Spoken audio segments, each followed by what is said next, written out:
ஆண்டவராகிய இயேசுவின் பெயரால் உங்களை வாழ்த்துகின்றோம். நாம் பெந்தகோஸ்த் பெருவிழாவை சிறப்பிக்கின்ற இந்த நாளிலே இன்று ஆண்டவர் என்ன சொல்லுகிறார்? லூக்கா நற்செய்தி முதலதிகாரம் 35வது வாக்கியம்.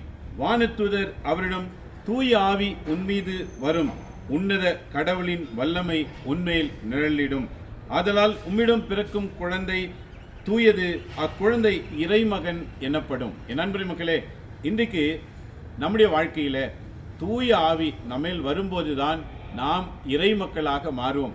எவ்வாறு தூய ஆவியானவர் தாய் மரியாள் மேல் இறங்கினவுடனே உன்னத கடவுள் அவருக்குள் நுழைந்து நாம் அனைவரையும் மீட்பதற்கு இயேசு பூமியிலே தோன்றினார். அதே போல தூய ஆவி நம்மேல் வரும்போது இயேசு நமக்குள்ளே வருகின்றார். இயேசு நமக்குள்ளே வந்தால் நாம் சாட்சிகளாக இருப்போம். ஆகவே தூய ஆவி பெற்றுக்கொள்வோம், இயேசுவுக்கு சாட்சியாக மாறுவோம். இறைவன் உங்களை ஆசீர்வதிப்பாராக. ஆமென்.